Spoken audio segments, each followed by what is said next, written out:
This is one of my most highly anticipated books of 2025, to be honest. I am so excited that I am going to be reading this book. This is Atmosphere by Taylor Jenkins Reid. As you may know if you watched some of my videos before, Taylor Jenkins Reid is the author of my all-time favorite book, The 7 Husbands of Evelyn Hugo, which is such a beautiful book. And what I really love about this author is how real her characters feel. Like, her characters, I don't think I've ever read an author who makes her characters feel like actual real people, to the point that when I read her books, I do have to Google to make sure they weren't actually a real person, because it feels historic. Like, she weaves in history and just everything about it. Ugh, it's so good. But her stories are also really sad all the time. So I've heard this is a very sad one.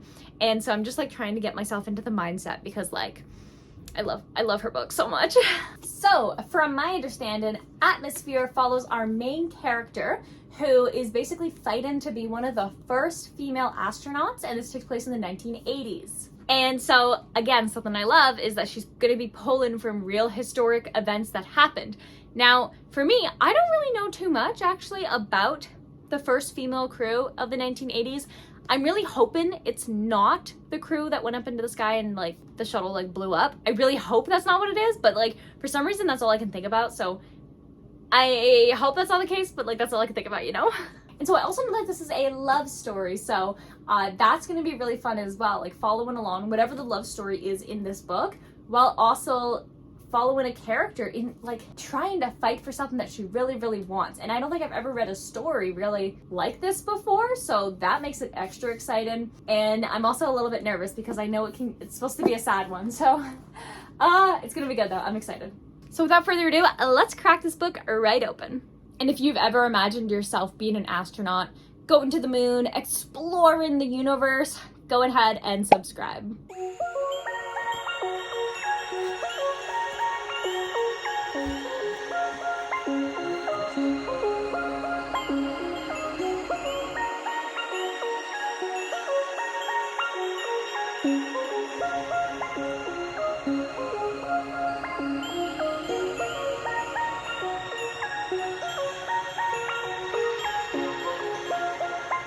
So I'm a little bit more than 100 pages into Atmosphere, and here are my thoughts so far. What a great opening scene. Oh my goodness, this book has one of the best opening scenes I think that I've read in a very long time. It's just like, there's so much action and space stuff and like heartbreak. And it's very clever that this was the scene. Like you could have saved the scene till the end, but I love that it's at the beginning. And then you go back in time, like many years before what happens, and you get to know all of these really great characters. So what's happened so far is we're introduced to our main character, Joanne, and she has always loved space, always been gazing up into the stars and really into astronomy. Because women aren't really allowed to be astronauts, she instead kind of pursues studying astronomy. Like, she has her PhD, like she does all of this. This is her kind of specialty. And so when they are starting to recruit women to be astronauts, she's like, oh my goodness, this is my opportunity to do that, because like she never even knew that was something she could do because it's so new. So now we're following along Joanne as she's basically going through the training to become an astronaut. And you get to meet all of the other kind of like recruits as well. And so it's been split pretty much like 50-50, where there's people from the military who are becoming like astronaut, like shuttle pilots and that kind of stuff. And then you also have the civilians, who are people like Joanne, who had studied something related to, you know, space or mechanics or anything really that would be useful in this kind of like mission, upcoming like NASA missions. And so we're introduced to a bunch of characters, and it's really cool to get to know these characters within these two different timelines, because there's a timeline of stuff that's happening right now, and then there's a timeline of all the training and what it was like being a woman training to be an astronaut. And I am getting gay vibes in this book, and I don't know if maybe I'm just hopeful, but I think that this is going to be like a WLW kind of story, because that's kind of the vibes I'm getting. And like, what a happy surprise. And I've never read a book like this before. Like, I don't think I've ever read anything that's like astronaut focused. I've certainly watched a lot of astronaut movies, my favorite being Interstellar, that I'm like, oh, this is really fun. And so far so good. I'm really enjoying this book. I really love the 2 different timelines going on and how we're falling in love with these characters that we get to know as the book kind of progresses. So yeah, good time so far. I'm gonna continue to read this book and I'll update you around the halfway mark. So I will see you then.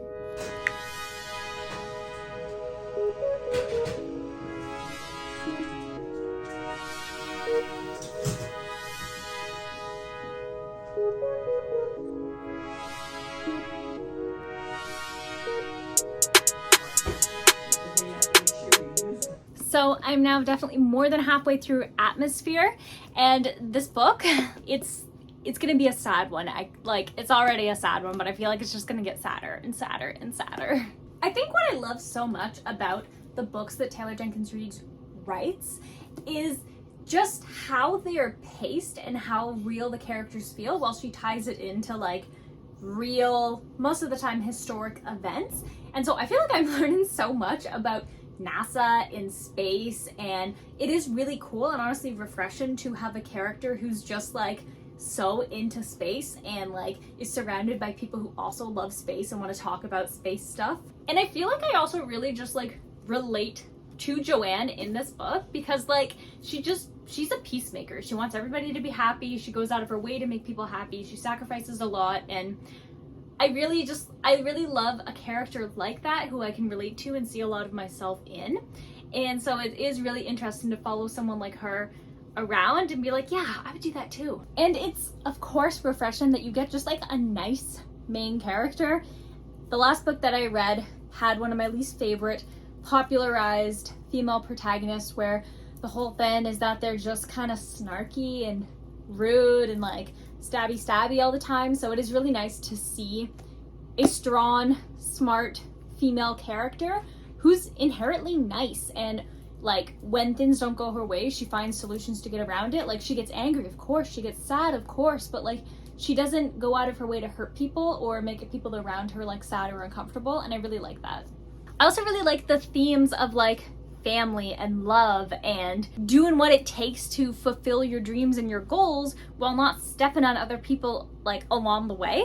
And I think that's nice, because oftentimes like there are stories where people, they really do have to step on people to get their way and what they want.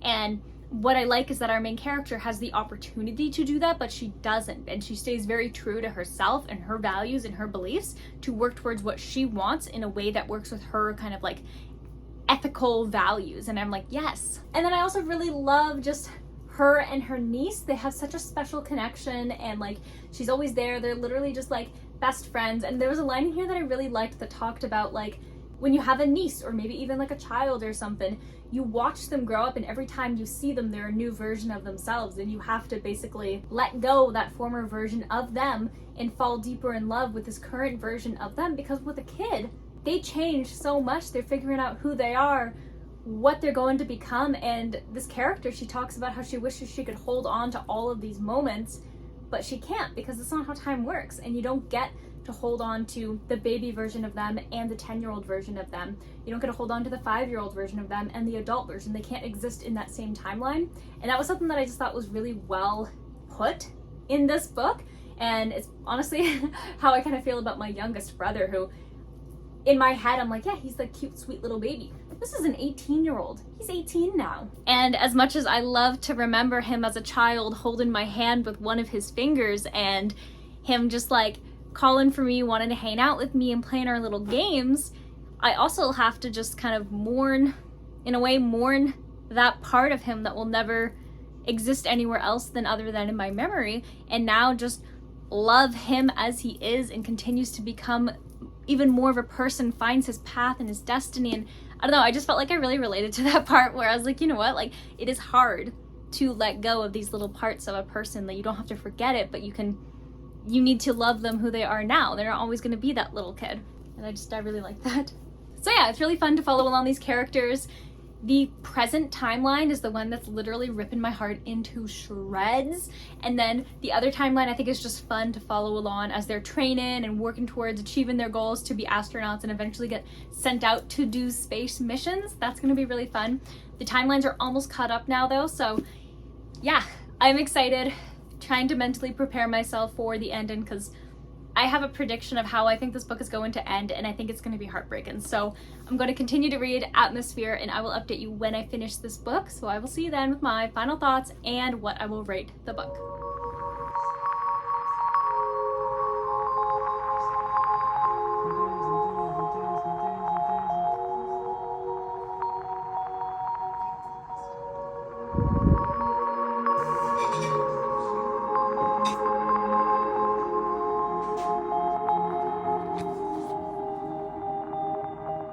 Last night I finished Atmosphere, and oh my goodness, the ending of this book, I was shaken. My eyes were like blurry because I was like, oh my goodness, this is gonna hurt me so bad. And this book delivered. I really had a great time with this book, especially that ending. I love the two timelines, and I love that it's not meant to surprise you because you know what to expect in the first chapter, what the outcome of the story is going to be.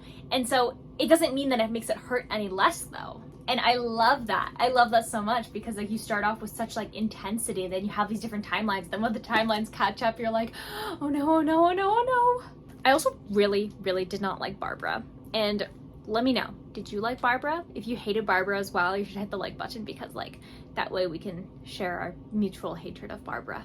But oh, the romance in this book was cute. I think it could have been a little bit better though. I really loved though the self-discovery of the character's sexuality. I thought that was done really, really well, where she was just like, no, I'm not interested in that. And she's like, wait, oh, I get it now. I thought that was really good. But I do wish that there was a little bit more, I guess, between her and the love interest, kind of build it up a little bit. But I loved their love story. I thought it was really cute. And the way that it tied in, like how hard it is to be a woman astronaut, all of this stuff in the 80s. And so I thought that was interesting, and I feel like I just learned so much about space and so much about NASA, and yeah, it was good. I'm so happy. Like I love when a highly anticipated book on my TBR is something that meets the expectations I had for it. And this book is gonna stick with me for sure. Like the emotional roller coaster I went on was literally like this the whole entire time. And I love Frances. Frances is such a sweetheart, and I just felt for her throughout the entire book. And I really like the way that her story was tied in because it shows like so many different forms of love. Like this is a love story, but love can show itself in so many different ways. And I really, really think that our main character embodies that, because not only does she learn about romantic love, she also learns about like sisterly love, family love, found family love, like all of this friendship love. And like I just think that she's such a great character. Yeah, so this book, there's just so much love in this book. There's just so much love in this book, and it's so sweet and cool and sad and emotional and heartbreaking and amazing and just So yeah, Taylor Jenkins Reid does it again. So today we are going to be awarding Atmosphere a total of 4 stars. This is what I like to see. 4 stars is, I think, the perfect rating for this book, because it's not a perfect book, but it's an entertaining book. It has such great themes. Obviously, it's written so well that you fall in love with these characters, even though you only know them for a couple hundred pages. Like, Taylor Jenkins Reid is so good at creating characters and just making you fall so hard for them. And I love that so much, obviously. And this book was just like a breath of fresh air because of how unique the setting was. Like, that's something I really like about Ali Hazelwood's books, that it's very like STEM focused. And so this book kind of had a bit of a hint of that as well, right? Because space, astronauts, physics, all of that stuff. And so that was a really cool setting to kind of be in when it's so different than the stuff I usually read. And it was a very good time. So if you love, and you think it would be cool to read a love story that covers all different forms of love in a space NASA setting, definitely check this book out. It's emotional and it's a good time. So the next book that I'm going to be reading is Daisy Jones and the Six, which is also a Taylor Jenkins Reid book. I got this one during my birthday month, and so I have been waiting to read it, and now that I've kind of got back into the Taylor Jenkins Reid world, I'm like, yeah, like I need to read like a different book of hers that I haven't read before, and I've heard this one is very, very good. So if you're interested in watching me read Daisy Jones and the Six, or any other book that happens to be on my never-ending TBR, go ahead and subscribe. And with that, I'm going to wish you warm wishes and fish kisses, and I'll see you in the next video. Bye!